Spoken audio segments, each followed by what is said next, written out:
Moi, je m'appelle Mélanie, j'ai 29 ans, je viens d'Alsace. J'ai vécu dans une famille croyante, chrétienne. Voilà, j'ai baigné dans ce milieu-là. Je me suis jamais trop posé de questions quant à la place de Jésus dans le monde, ou surtout dans mon monde à moi. Sans trop y réfléchir, je me rangeais naturellement euh, dans la voie de la majorité de l'assemblée dans laquelle je me trouvais. Et là, je rencontre l'homme de ma vie et nous décidons de nous marier. Mon mari étant marocain, on se dit, bah tiens, on va aller vivre un temps à Casablanca au Maroc. Et là, c'est le début d'un grand chamboulement interne pour moi, parce que je me retrouve au milieu d'un monde qui m'est complètement étranger, un monde où j'ai que des musulmans autour de moi, et où, là, pour le coup, la version qu'ont les musulmans de Jésus diffère mais complètement de la version que j'ai toujours eue. Et du coup, ben voilà, en tant que chrétienne, on me demande mon avis beaucoup sur Jésus, sur la religion. Et là, je me dis, bon, il faut que je revienne un peu aux sources. Ça me donne vraiment l'envie de me renseigner, de reprendre ma Bible. Là, du coup, ben c'est super. Je commence à prendre conscience ben de son histoire, de sa vie, de ce qu'il a pu faire pour nous. Et ça, voilà, je me prends des vraies claques. Je me rends compte aussi qu'il y a tout un sacrifice derrière et que ben, si ce que la Bible dit est vrai, parce qu'à ce moment-là, je suis encore dans le questionnement, ben, c'est super. Effectivement, il faut absolument défendre Jésus et défendre ben, ce qu'il a fait et son œuvre. Puis on revient en France. Arrivé en France, malheureusement, je subis la perte d'un être cher. Ce qui m'amène à me poser une question, c'est quel est ton choix, Mélanie? Maintenant, arrête de traîner des pieds et choisis ta vie avec ou sans Jésus. Il faut prendre ta décision de vie. Et en fait, j'avais pas vraiment à la prendre parce que ça coulait de source.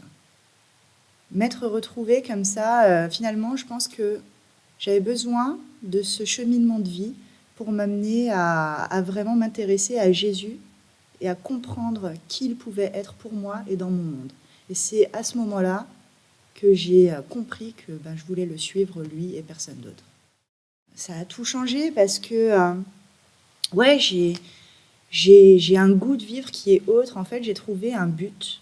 J'ai trouvé pas qu'un but finalement, mais une aide constante. J'ai l'impression d'être écoutée. J'ai l'impression qu'en fait, il fallait juste que je le cherche et que c'est lui qui m'a trouvée finalement. J'avais juste besoin de me reconnecter à Jésus. Je veux tout d'abord remercier Jésus parce que finalement, voilà, je l'ai appelé et chaque fois que je l'appelle, ben, il me laisse pas tomber, jamais. Donc c'est déjà lui que je veux remercier et je veux évidemment remercier bah, tous les gens qui ont été sur le bord de la route, de ma route, tout au long de ma vie et qui m'ont emmené jusqu'à lui justement. Ça commence évidemment par ma grand-mère, par toute ma famille. Ma grand-mère en étant le pilier qui m'a vraiment inculqué les bases. C'est grâce aussi à mon mari qui, en tant que musulman, a accepté mon cheminement. Il aurait pu ne pas le faire et finalement, il a accepté ça avec le sourire. Il a vu que ça me rendait heureuse et il s'est dit, bon, moi, c'est peut-être pas mon truc, mais toi, oui, alors je te soutiens. Voilà, je remercie aussi énormément ben, toute l'équipe de l'église de l'Abri. Encore une fois, il n'y a pas de hasard et tout s'est mis sur mon chemin pour que cette église se crée au moment même où j'en avais besoin, au moment où j'avais besoin d'une famille chrétienne. Et voilà, je remercie cette famille chrétienne. Je veux dire que j'ai compris que Dieu était mon sauveur, mon rédempteur. Alors voilà Mélanie, on est tous rassemblés aujourd'hui à l'église de l'Abri pour vivre ensemble avec toi la suite de ton histoire.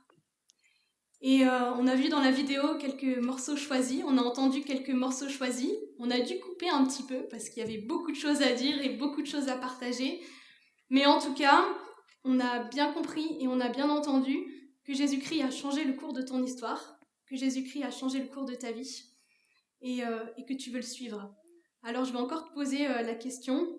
Est-ce que aujourd'hui, Mélanie, tu crois que Jésus-Christ est ton sauveur, ton Seigneur, et est-ce que tu veux le suivre toute ta vie? Ok, oui, toute ma vie. Alors sur cette déclaration, nous te baptisons au nom du Père, du Fils et du Saint-Esprit.